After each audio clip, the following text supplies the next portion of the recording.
Olá pessoal, tudo bem? E aí galera do segundo ano, espero que todos estejam bem nesse momento, né?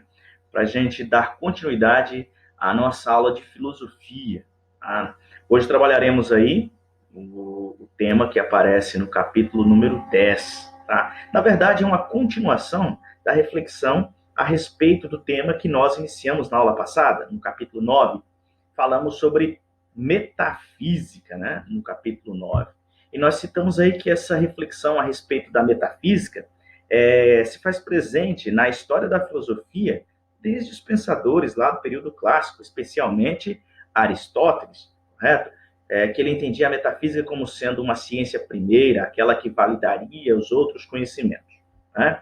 E depois, na aula passada também, nós discutimos no final da aula alguns aspectos, né, de entendimento da metafísica dentro do conceito de ontologia, né, que você viu isso aí no finalzinho do capítulo 9, o conceito abordado também metafísica enquanto teologia, e por fim, gnosiologia, que está relacionada aí à teoria do conhecimento, ou epistemologia. Tudo bem? Nessa aula de hoje, nós vamos aprofundar uma reflexão a respeito dessa metafísica, tá?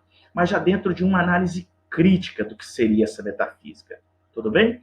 Então, nós vamos perceber aqui, tá, que o pensador que nós vamos debater na aula de hoje vai elaborar críticas ao processo de busca de conhecimento por meio da metafísica. Ok? Então, essa aula de hoje, do capítulo 10, nós vamos realizá-la em dois momentos, tá ok? Nesse primeiro momento, tá, hoje, na aula de hoje, nós vamos trabalhar apenas uma parte do assunto que aparece aí no capítulo 10. Por quê? Porque tem vários pensadores aí que nós teremos que estar muito atentos, tá? Muita atenção, porque aparecem alguns conceitos que, embora você já tenha estudado em aulas anteriores, em anos anteriores, nós vamos precisar retomá-los com um pouco mais de atenção, tá?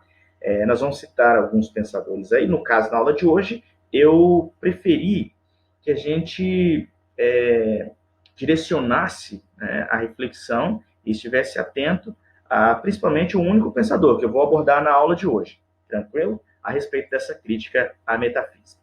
Vamos lá, então. Pegue seu material de anotação, pegue seu caderno, seu livro aí, a partir da página 58. Vamos começar a nossa reflexão a respeito da crítica à metafísica. A metafísica, nós estamos na aula anterior, que nós vimos alguns aspectos dentro do capítulo 9. Tranquilos? Vamos lá, então. A crítica fundamental, e uma das principais que podemos ver aí, é quanto à possibilidade do conhecimento metafísico. Tá? O pensador que nós vamos estudar hoje, David Hume, vai tecer profundas críticas a respeito disso. Tá? Vamos passar o slide aqui para a gente prosseguir na aula. Vou diminuir a imagem para ocupar menos espaço. Beleza, maravilha. Vamos lá, então. A crítica à metafísica. Essa primeira crítica é direcionada à metafísica, especialmente pelos pensadores empiristas. Tá, ok? Vamos lá, então. Se eu digo empirismo, isso você já estudou em anos anteriores, e eu pedi que você guardasse no coração essa informação. Empirista, né, ou empirismo, é aquela corrente de pensamento que parte do princípio que todo conhecimento que a gente tem na mente, né, tudo aquilo que a gente aprende, todo tipo de conhecimento só pode vir, tá? Nós só adquirimos conhecimento por meio da experiência, tá? A percepção do mundo por meio dos sentidos. Tranquilos? Então, alguns pensadores rejeitam qualquer possibilidade de conhecimento metafísico, tá? Por quê? Porque para esses pensadores, esse conhecimento metafísico leva muito à ideia de algo como transcendente. Aqui eu quero abordar essa ideia do transcendente. O que é o transcendente? Você estudou isso lá no ano passado. Transcendente seria aquilo que está além do mundo percebido por meio dos sentidos. É aquilo que vai além, é algo superior, é algo que sobressai, é algo que chega até ser considerado como sobrenatural. Então, nós vamos ver que os críticos da metafísica vão dizer assim, A metafísica é algo que busca explicar coisas que fogem à realidade perceptível por meio dos sentidos. E o que esses pensadores vão argumentar, né, contra essa metafísica? Porque para eles, a metafísica, nesse processo de tentar entender o mundo de uma forma muito abstrata, não traz conhecimento algum. David Hume, que é o filósofo que nós vamos citar aqui, é um dos principais empiristas que tecem críticas ao pensamento metafísico, especialmente. Por quê? Primeira coisa, vamos entender como se dá o conhecimento para David Hume. Se ele faz crítica metafísica, naturalmente, tá? Você já deve guardar aí no seu coração que David Hume é um filósofo empirista. Tranquilos? Se ele é empirista, ele parte do princípio de que todo conhecimento que a gente tem vem da experiência, por meio dos sentidos. Tranquilos? Vamos avançar então. Então, segundo Hume, todo conhecimento que a gente tem vem da experiência, tá? E os conteúdos que a gente tem na mente, né? Ele vai dizer que são as percepções, tá? Então, todo o conteúdo que eu tenho na mente são percepções que eu tenho do mundo. E e quais as maneiras que a gente utiliza para perceber o mundo? Os sentidos. Você percebe se algo está gelado, né? A cor, né? O formato, né? Escuta um som, saboreia alguma coisa. E todo esse processo de experiência que eu realizo, eu vou colocando conteúdo na minha mente, que são chamados, segundo ele, percepções. Tranquilos? Beleza, então. Então, quando eu realizo a experiência diante do mundo, eu tenho as impressões das coisas, tá? O que são as impressões? Ele vai dizer assim, são as sensações mais vívidas e fortes que o ser humano experimenta, tá? Então, quando eu experiencio o mundo, tá? Eu tenho as impressões das coisas do mundo. E ele vai dividir essas impressões em dois momentos, tá? As impressões de sensação ou impressões externas. O que significa isso? Quando eu percebo cor, cheiro, formato de alguma coisa, eu estou tendo as impressões de coisas externas a mim, tá? Olhei a garrafa, eu percebi a cor. Naturalmente, eu tive uma impressão de algo externo a mim. Isso é chamado, segundo David Hume, de sensação, tá? Uma outra característica das impressões de reflexão ou impressões internas, que estão relacionadas mais às emoções, às paixões, tá? Essas impressões internas, tá? que o indivíduo tem, podem ser motivadas por impressões externas a ele, tá? Tipo o quê? Vamos lá. O indivíduo viu a foto de alguém, sentiu saudade. Ao observar a foto, ele está olhando, ele está tendo impressões de coisas externas a ele, uma imagem externa a ele, uma foto. Tranquilos? Só que dentro dele ocorreu uma reflexão, tá? Que é chamada de impressões internas. Tranquilos até aí? Beleza, então. Um outro aspecto, outra característica. Vamos para as ideias, tá? Eu tenho as impressões e tenho as ideias. As impressões subdivididas em duas, ok? Impressões de sensação ou externas e impressões de reflexão, que são as impressões internas. E as ideias? As ideias, segundo David Hume, referem-se às representações mentais, memória e imaginação derivadas das impressões. É simples. Para David Hume, eu só posso ter ideia das coisas porque eu já tive experiência das coisas, tá?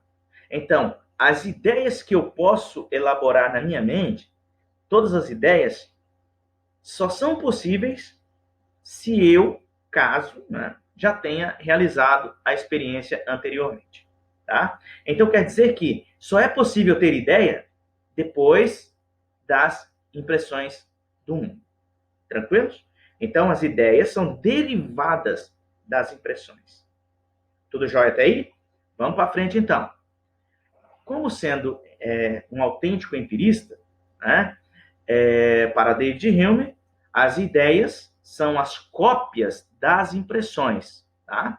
Então, eu só tenho ideia porque eu tive uma experiência, a impressão. Tranquilos? Só que também as ideias podem ser de dois tipos, tá? Vamos lá. Quais são esses tipos? Ideias simples, que são as impressões que nós temos na ideia sem nenhum acréscimo da mente. Vamos lá, então. O que seria isso? Vamos lá. O que é uma ideia simples? Eu peço para você imaginar agora e pensar na cor amarela. Na sua mente, você fez a ideia exatamente daquilo que você fez uma experiência anteriormente, da cor amarela. Sua mente não fez acréscimo nenhum a respeito da cor amarela. Isso é considerado, é chamado de ideia simples. Tranquilos? E as ideias complexas? As ideias complexas, segundo David Hume, são formadas na nossa mente a partir das ideias simples. Para exemplificar melhor, vou pedir para você fazer a seguinte imaginação agora. Pense, imagine uma montanha de ouro. Tranquilos? Imaginou? Imaginou. Ué, como que você pôde imaginar algo que não existe? A sua mente, nesse momento, juntou duas ideias simples para formar uma ideia mais complexa. Tranquilos? Quais ideias simples que sua mente precisou juntar aí? A ideia de montanha, que você já viu alguma montanha em algum momento, e a ideia de ouro. A sua mente juntou as duas ideias simples e formou uma ideia complexa. Aí que nós vamos perceber a crítica, especialmente de David Hume, para a metafísica. Né? Por quê? Porque isso quer dizer que, primeiro, todas as ideias vieram das impressões. Ou seja, só posso fazer ideia porque eu tive uma experiência, uma impressão. E quer dizer também que as ideias complexas não correspondem às coisas da realidade. Lembra que nós acabamos de falar da montanha de ouro? Ok? A montanha de ouro corresponde a uma experiência da realidade do indivíduo? Não. Mas a montanha de ouro foi uma ideia complexa possível de ser elaborada a partir de outras ideias simples. A ideia de montanha e a ideia de ouro. Por isso, uma vez que a gente não pode fazer experiência dessas ideias complexas, vem aí a crítica. Uma vez que essa experiência não fornece dados, tá? As ideias complexas não fornecem dados para nós com base nos sentidos, como a essência, substância, Deus e infinito, está aí a crítica. A metafísica vai buscar refletir, segundo David Hume, sobre coisas que não são possíveis de serem analisadas com dados empíricos.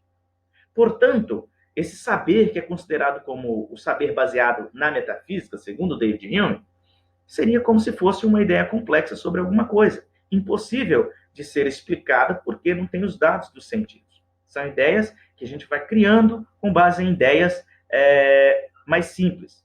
Então, todos esses conceitos são, na verdade, criações mentais, ou seja, ideias complexas. A ideia de infinito, Deus, substância, transcendente e assim por diante. Então, para David Hume, isso seria apenas uma criação da nossa mente com base em dados que a gente já tem de coisas mais simples. Tranquilos? Vamos para frente. Ainda sobre a crítica, né, de David Hume. Hume diz, então, que essas ideias são, na verdade, nomes genéricos. As ideias complexas, né? São nomes genéricos que são confundidos com seres. E, segundo ele, há somente qualidades e propriedades perceptíveis aos sentidos. Ou seja, para David Hume, eu só posso analisar aquilo que pode ser perceptível, tá, por meio dos sentidos. Os demais são nomes genéricos que eu crio para representar alguma coisa. Vamos ver o outro exemplo. O mesmo caso acontece com a palavra eu. Tá? Vamos analisar a palavrinha só, eu. Eu é apenas um nome para a coleção de momentos que você tem de si mesmo. Então, o que seria esse eu? David Hume diz assim, seria uma palavrinha que a gente dá para uma coleção, tá, de momentos que a gente já viveu sobre nós mesmos. Ou seja, há somente uma série de percepções reunidas de forma associada. Então, quando eu falo sobre esse eu, né, essa palavrinha que denomina um ser, no caso, é um conjunto de momentos vivido por alguém, né, a partir de si mesmo. Portanto, os objetos da metafísica, segundo David Hume, tais como substância, essência, infinito, Deus, são apenas ideias complexas criadas pela nossa mente que não correspondem a seres reais. Assim, para David Hume, não há metafísica. Por quê? Porque esse objeto que a metafísica estuda simplesmente não existe. Ou seja, a metafísica busca explicar coisas que não estão de forma perceptíveis no mundo sensível que a gente está aqui, que é possível captar por meio dos sentidos. Se ela vai estudar algo que não existe, ela também não tem razão e não tem sentido para existir. Portanto, o seu saber ou o seu tipo de conhecimento, tá? A metafísica, o tipo de conhecimento que a metafísica produz, segundo David Hume, não é válido e não tem razão para ser. Tranquilos? Vamos analisar um outro aspecto ainda da filosofia de David Hume, para a gente encerrar essa aula. Quanto ao ceticismo teórico. Tá? O que significa isso? O empirismo, tá? A experiência, o saber empírico, aquele que parte do princípio que todo o conteúdo da mente vem da experiência, ele também é cético em relação à metafísica. Isso significa dizer, o empirismo não aceita qualquer tipo de saber metafísico. Tranquilo? Mas também, o empirismo, no caso David Hume, tá? No caso David Hume, é cético em relação a um conhecimento de forma generalizada. Como assim? Cético em relação ao conhecimento de forma generalizada. Vamos lá, então. Para a gente entender esse raciocínio aqui, nós vamos partir do seguinte princípio. David Hume vai tecer crítica especialmente a um tipo de raciocínio que é chamado de raciocínio indutivo, que é o tipo de raciocínio utilizado pela ciência, inclusive ciência empírica, para validar algum tipo de conhecimento. Tranquilo? Vamos lá, então. Mas, professor, David Hume não é empirista, como que ele vai criticar o saber de uma forma generalizada e utilizada pela ciência? Vamos lá, então. Para David Hume, a ciência, como, de uma forma geral, assim, ela, para dizer que um certo saber está verdadeiro, que é válido, ela tem que fazer o quê? Experiência. Tranquilos? Só que a ciência, para validar um saber e dizer que aquilo é realmente verdadeiro, tá? Que aquilo está certo, ela faz experimentos e analisa as repetições dos resultados. Tranquilos?